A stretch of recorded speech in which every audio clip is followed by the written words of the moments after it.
కనిపించేదే కృష్ణేశ్వర మందిరం, జ్యోతిర్లింగం. ఇది చూసారా ఎంత బాగుందో. అభిషేక జలం ఈ నంది నోటి నుంచి వస్తుంది. స్వాములంతా వస్తున్నారు, తీసుకెళ్తున్నారు. ఈ పక్కన చూడండి, బాగా అద్భుతంగా లైటింగ్ వెలుతురులో భలే కనిపిస్తుంది కృష్ణేశ్వర జ్యోతిర్లింగం. లోపల స్వామి కూడా చాలా పెద్దదిగా ఉన్నారు.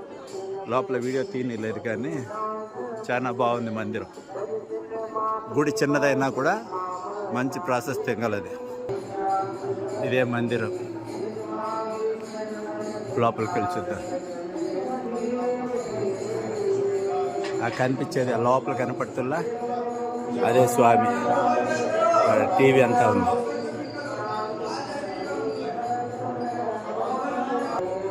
మందిరం లోపల చాలా బాగుంది ఆలయం. చూడ్డానికేమో చాలా చిన్న మందిరం, కానీ లోపల దేవుడు మాత్రం బాగా అద్భుతంగా ఉన్నారు. తాకి దండం పెట్టుకోవచ్చు. ఇలా ధ్యానం చేసుకునే వాళ్ళు, పూజలు చేసుకునే వాళ్ళు చాలామంది ఉన్నారు. అంతా ఎవరిష్టం వాళ్ళది. గుడి కూడా ప్రశాంతంగా ఉంది.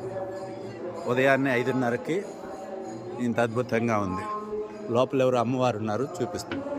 ఇక్కడ నందీశ్వరులు వారు ఉన్నారు, పైన శివయ్య ఉన్నారు, కానీ ఆ పైన మన విష్ణుమూర్తి ఉన్నారు. చూసారా?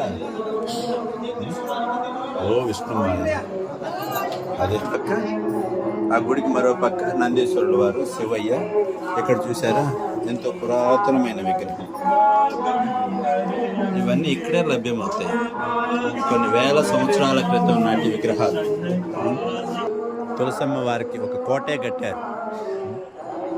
ఈ పక్క చూసారా, శంభో శంకర ఢమరుకం.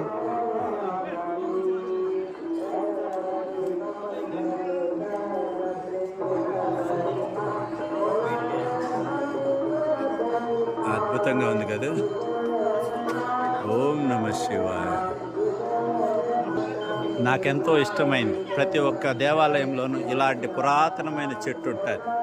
ఎన్నో కోట్ల మంది రావటం పోవటం ఈ చెట్టు చూసి ఉంటుంది.